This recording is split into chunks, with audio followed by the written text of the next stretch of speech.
My name is Ashley Ediger, and this is my story of continuous school improvement for Buhler Grade School. Just to start off with, who are we?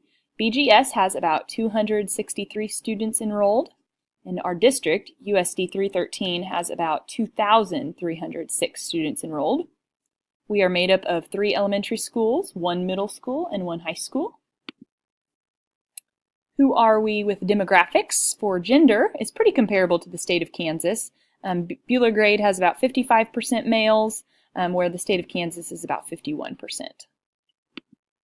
With race and ethnicity, Buhler Grade School is made up of 87% of our students are white, about less than 1% African American, about 9.8% Hispanic, and 1.9% in the other category. So a little bit different than the makeup of our state. For economically disadvantaged, looks like my label cut off here on the yellow side is supposed to be not economically disadvantaged. So we're about 53% of our students are not economically disadvantaged. And then for the state, it was 51%. So fairly close, but maybe a little bit fewer students for the state. Okay, for migrant students, 100% of our students are non-migrant students, where about 1%, a little over 1% of the state of Kansas has migrant students. For ELL, about 2.2% we have ELL students in that category. And then for the state, it's about 11% for ELL students. Our students with disabilities, we have about 13% of our students at Buhler Grade have disabilities, where the state average is 14%. 100% of our teachers are highly qualified and fully licensed. So that's something I'm really proud of for our district, is that we are 100% in both of those categories. For our performance indicators, this is under the category of where are we now? So the blue is my district, USD 313, and the yellow is the state of Kansas, the state average. So this goes by year, 2014, 2015, and 2016. So just going off of the most recent, 91% graduation rate for my district, and the state's graduation rate was about 86% in 2016. So we're a little bit higher than the state average, but as you can see, it does change a little bit based on the year. Our dropout rate, again, the district is in blue and the state of Kansas is in yellow. And looks like the state in 2016, both 15 and 16, the percent was a little bit higher, a little over 1% for a dropout rate, and we were less than 1%. So we'd like to get that even lower.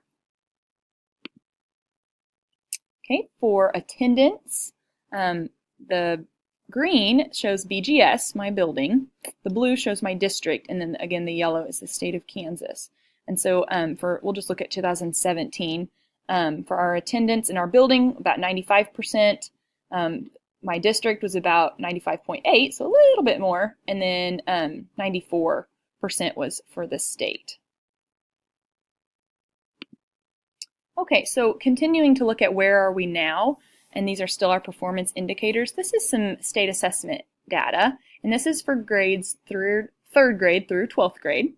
And the top one here is Buhler Grade School, and so the orange category is limited ability, the yellow is basic ability, the green is effective ability, and the blue is excellent ability. So we want our students to be in the effective or excellent categories.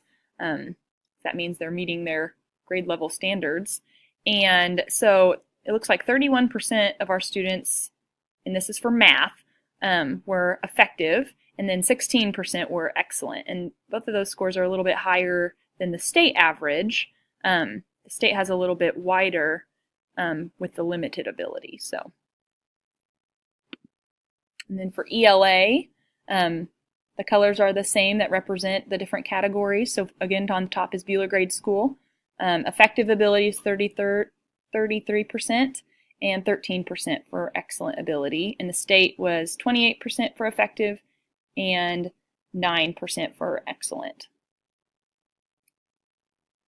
Okay, and for science, for Bueller grade, about 33% of our students were in the effective and 26% were excellent, whereas the state was 26% effective and 12% excellent. So I think with those, we just want to continue to close this gap between if they have limited, basic, and if they're in the effective and excellent categories. Okay, so why do we exist? This kind of goes along with our school mission. So our school-wide district mission is an exceptional educational experience for everyone here. So that's for the teachers, that's for the students, that's for our community and our parents that are involved. We want everybody to have an exceptional educational experience. Our vision, which is where we're going, is we want to develop generations of positive world changers. And then our core expectations: we are champions for all kids, we are committed to excellence, we are better together, and we are directors of hope. So I think those kind of help us kind of form the path of where we want to go and how all of this fits into our overall mission. So where do we want to be? We want higher attendance and higher graduation rates. We want lower dropout rates. We want more resources for serving students from economically disadvantaged homes. Since that was just a little bit less than 50%, we need to make sure we are getting plenty of resources to help students that are coming from poverty. We want more students achieving at the effective and excellent ability levels with our state assessments. We want to make sure that we are providing an exceptional educational experience for all of our students. So all of this data helps us see where we are and where we want to go, and so we'll continue to improve and be the best that we can be. Thank you.